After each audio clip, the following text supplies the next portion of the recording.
Hi friends, நீங்க வந்து top science questions பார்க்க போறோம். பாருங்க, elements which show the property of both metal and non-metal.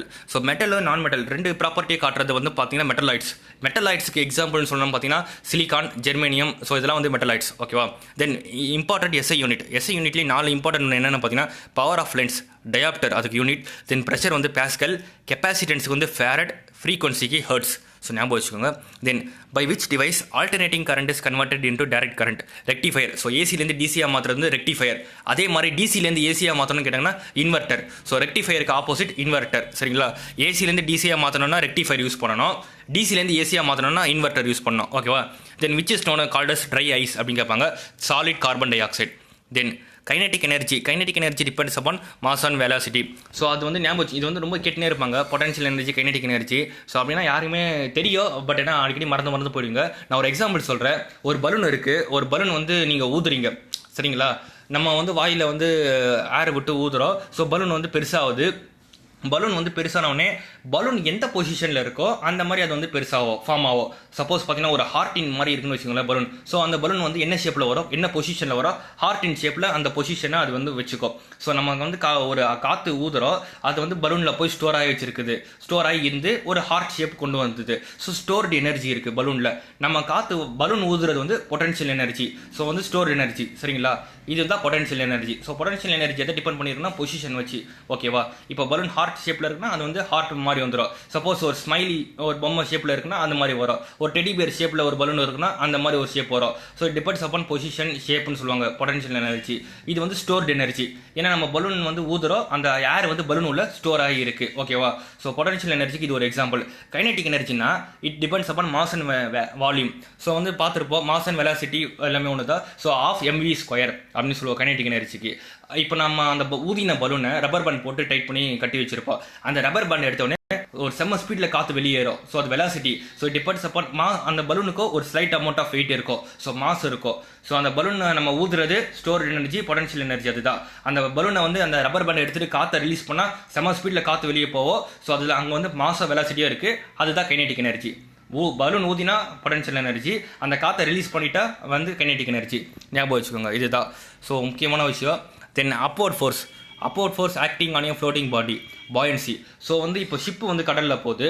Ship எப்படி வந்து கடலில் முழுகாமல் போகுது அப்படின்னு பார்த்தீங்கன்னா, அந்த ஷிப்புக்கு ஆப்போசிட்டாக வந்து கடல்லேருந்து ஒரு ஃபோர்ஸ் வந்து புஷ் பண்ணும் ஷிப்பை சிங்க் ஆகாமல் அப்படியே ஃப்ளோட் பண்ணினே இருக்கிறதுக்கு. ஷிப்பு அப்படியே மெதனே போகிறதுக்கு கடல்லேருந்து ஒரு ஃபோர்ஸ் மேலே அப்போர்ட் ஃபோர்ஸ் வரும். அதுதான் வந்து பாயின் ஃபோர்ஸ். ஞாபகம் வச்சுக்கோங்க. தென் பாயிலிங் பாயிண்ட் ஆஃப் வாட்டர் வந்து 100 டிகிரி செல்சியஸ்.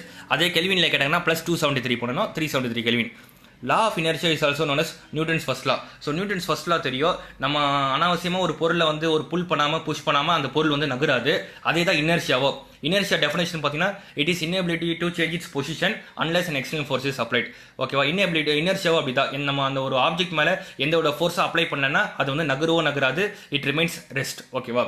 அப்படி ஞாபகம் வச்சுக்கோங்க. தென் எஸ்ஐ யூனிட் ஆஃப் டார்க்னா உங்களுக்கு தெரியும். இப்போ நம்ம கதவு, இப்போ நம்ம வீட்லேயே ஒரு கதவு இருக்குது, டோர் இருக்குது. அதை நம்ம கதவை தள்ளுறோம். ஸோ அப்போ என்ன ஆகுனா, நம்ம ஃபோர்ஸ் அப்ளை பண்ணுறதுனால கதவு வந்து ஓப்பன் ஆகுது இல்லை க்ளோஸ் ஆகுது. அதே மாதிரி எந்த அளவுக்கு அந்த டிஸ்டன்ஸ் ட்ராவல் பண்ணுது, நம்ம கதவை வந்து ஃபுல்லாக திறக்கிறோமா பாதியாக திறக்கிறோமான்னு பார்த்தா அந்த டிஸ்டன்ஸ் கால்குலேட் பண்ணணும். ஸோ டார்க்னா தான் நம்ம கதவை திறக்கிறதுக்கு அப்ளை பண்ணுற ஃபோர்ஸ் இன்டூ எவ்வளோ டிஸ்டன்ஸ் அந்த கதவை வந்து நம்ம திறக்கிறோம். So force into perpendicular distance. ஓகேவா? ஏன்னா எர்த்து வந்து பிளேன் சர்ஃபேஸ், அந்த கதவு வந்து பார்த்தீங்கன்னா எர்த்துக்கு வெர்டிகலாக இருக்குது, பர்பண்டிகுலராக இருக்குது. ஸோ வந்து torque is equal to force into perpendicular distance. ஃபோர்ஸோட யூனிட் வந்து நியூட்டன், டிஸ்டன்ஸோட யூனிட் வந்து மீட்டர். ஸோ டார்க்கோட யூனிட் வந்து நியூட்டன் மீட்டர். ஸ்ட்ராங்கஸ்ட் ஃபோர்ஸ் எதுன்னு கேட்டாங்கன்னா நியூக்ளியர் ஃபோர்ஸ். ஸோ அந்த கிராவிடேஷனல் ஃபோர்ஸ் நிறைய கேட்பாங்க. ஸோ ஸ்ட்ராங்கஸ்ட் ஃபோர்ஸ் வந்து நியூக்ளியர் ஃபோர்ஸ். அப்புறம் மாஸுக்கோ வெயிட்டுக்கோ, மாஸோட யூனிட் கேட்பாங்க. மாஸ் வந்து கிலோகிராம். இப்போ மாஸுக்கோ வெயிட்டோ நீங்கள் எப்படி டிஃபரன்ஷியேட் பண்ணுவீங்கன்னு பார்த்தீங்கன்னா, வெயிட் வந்து கம்ப்ளீட்டாக கிராவிடேஷனல் ஃபோர்ஸை டிபெண்ட் பண்ணியிருக்கோம். ஸோ கிராவிடேஷனல் ஃபோர்ஸ்னா ஒரு பாலை மேலே தூக்கி போடுறீங்க, அது கீழே வருது. அது எதனால் வருதுன்னா கிராவிட்டியால் வருது. ஓகேவா? எந்த ஒரு ஆப்ஜெக்ட்டும் நம்ம மேலே போய் தூக்கி போட்டோன்னே அது கீழே வருதுன்னா அது வந்து கிராவிட்டியால் தான் வருது. சப்போஸ் நம்ம ஆப்ஜெக்ட் வந்து எஸ்கேப் வெலாசிட்டி 11.2 km/s அதில் தூக்கி போட்டால் அந்த ஆப்ஜெக்ட் வந்து திருப்பி பூமியை விட்டு ரீச்சே இப்போ நம்ம ஒரு பால் தூக்கி போடுறோம், அதனோட எஸ்கேப் வெலாசிட்டி ஆஃப் எர்த்து அந்த யூனிட் km/s நம்ம தூக்கி போட்டால் திருப்பி பால் வந்து பூமிக்கு வரவே வராது. அதுதான் எஸ்கேப் வெலாசிட்டின்னு சொல்கிறோம். ஸோ தூக்கி போட்ட பால் கீழே வரலன்னா அதனோட ஸ்பீடு எவ்வளோ இருக்குன்னா எஸ்கேப் வெலாசிட்டின்னு சொல்லுவாங்க. அதை ஞாபகம் வச்சுக்கோங்க. அதே மாதிரி தூக்கி போட்ட பால் கீழே வருதுன்னா அது வந்து கிராவிடேஷனல் ஃபோர்ஸை டிபெண்ட் பண்ணுறதுனால அது வந்து கீழே வருது. ஓகேவா? ஸோ இப்போ வந்து பார்த்தீங்கன்னா மாஸ் வந்து கிலோகிராம்னு சொல்லியிருக்கேன். இப்போ வந்து மாஸ் வந்து ஒரு பொருள் இருக்குது. ஓகேவா? ஒரு 5 கிலோ பொருள் இருக்குது. ஸோ 5 kg ஆஃப் ரைஸ் இருக்குன்னு வச்சுக்கோங்களேன். இப்போ வந்து நம்ம இடத்துல அது வந்து 5 kg அதனோட மாசு. இதே நான் கொண்டு போய் மூணில் வைக்கிறேன். மூணுலேயோ அந்த ரைஸோட மாஸ் வந்து பார்த்தீங்கன்னா 5 kg தான் இருக்கும். வேற இப்போ வெயிட் வந்து பார்த்தீங்கன்னா இப்போ என்னோட வெயிட் எடுத்துக்கோங்க. நான் ஒரு 60 kg இருக்கேன். ஸோ என்னோட எர்த்தோட கிராவிடேஷனல் ஃபோர்ஸ் வந்து பார்த்தீங்கன்னா g acceleration due to gravity வந்து பார்த்தீங்கன்னா 9.8 m/s². ஸோ நான் ஒரு 60 கிலோ இருக்கேன். ஸோ எர்த்தோட கிராவிட்டி வந்து 9.8. ஸோ அப்ராக்சிமேட்டாக 10 வச்சுக்கோங்களேன்.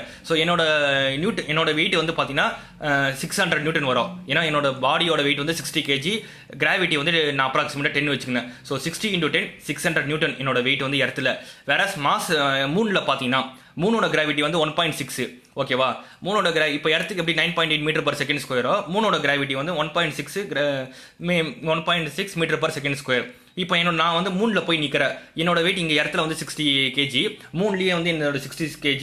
ஆனால் என்னோட வெயிட் வந்து அங்கே வந்து மூணோட கிராவிட்டியோட ரிலேட் பண்ணும். ஸோ என்னோட வெயிட் வந்து மூணில் பார்த்தீங்கன்னா 60 × 1.6. ஸோ என்னோட இது பார்த்தீங்கன்னா 96 நியூட்டன். இடத்துல வந்து என்னோட வெயிட் பார்த்தீங்கன்னா 600 நியூட்டன்.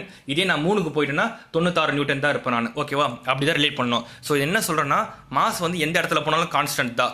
ஸோ அது வந்து மாறாது. வேற வெயிட் வந்து பார்த்தீங்கன்னா இடத்துல ஒன்று இருக்கோ, மார்ஸில் ஒன்று இருக்கோ, மூணில் ஒன்று இருக்கோ, it depends upon gravitational force. Then myopia can be corrected by concave lens. மயோஃபியானா வந்து கிட்ட இருக்கிற ஆப்ஜெக்ட்ஸ் எல்லாம் கண்ணுக்கு தெரியும், தூரம் இருக்கிறதுலாம் தெரியாது. அது எந்த லென்ஸில் சரி பண்ணுவாங்கன்னா கான்கேவ். ஹைப்பர் மெட்ரோஃபியா வந்து அப்படியே ஆப்போசிட். தூரம் இருக்கிறதுல வந்து கரெக்டாக தெரியும், கிட்ட இருக்கிற திங்ஸ் ஆப்ஜெக்ட்ஸ் எல்லாம் தெரியாது. அது வந்து எப்படி கரெக்ட் பண்ணுவோம்னா கான்வெக்ஸ் லென்ஸ். ஓகே. அப்சல்யூட் ஜீரோவோட வேலையை கேட்டுனே இருப்பாங்க, ரொம்ப ரிப்பீட்டட். அப்சல்யூட் வேல்யூ ஜீரோனா ஒன்றும் இல்லை, இருக்கிறதுலே லோயஸ்ட் டெம்பரேச்சர் பாயிண்ட்டே அதுதான். ஸோ அதனோட வேல்யூ வந்து மூணுத்துலேயே கொடுத்துருக்கேன். இன் கெல்வின், இன் செல்சியஸ், இன் ஃபாரன்ஹீட். மூணுத்தையும் படிச்சுக்கோங்க. 0 degree kelvin, -273 degree Celsius, -460 degree Fahrenheit. Red colour as the largest wave length. எந்த கலருக்கு வேவ் லென்த் ஜாஸ்தின்னு சொல்லியிருக்காங்க? ரெட்டு தான். அதனால அதை நீங்கள் எப்படி ஞாபகம் வச்சுன்னு பார்த்தீங்கன்னா, இப்போ நம்ம வண்டி ஓட்டுறோம், சிக்னல் பார்க்குறோம், ரெட் சிக்னல் போடுறாங்க, அந்த லைட் எவ்வளோ தூரம் பெனிட்ரேட் ஆகுது. ஸோ இருக்கிறதுலே கலரோட எந்த கலர் வந்து பெனிட்ரேஷன், அதாவது அந்த ஒளி வெளிச்சம் எவ்வளோ தூரம் வருதோ அதான் largest wave length. So red light வந்து நம்மளுக்கு பளிச்சுன்னு தெரிஞ்சிருது. ஸோ அதனால இருக்கிறதுல லார்ஜஸ்ட் வேவ் லென்த் எதுனா ரெட்டு தான். அதனால தான் அந்த ரெட் லைட்டை வந்து டிராஃபிக் சிக்னல்ஸ் எல்லாம் யூஸ் பண்ணுறாங்க. ஸோ இதாக பார்த்துக்கோங்க friends. So top science GK questions. So கண்டிப்பாக யூஸ்ஃபுல்லாக இருக்கும். நோட்ஸ் எடுத்துக்கோங்க. Thank you friends.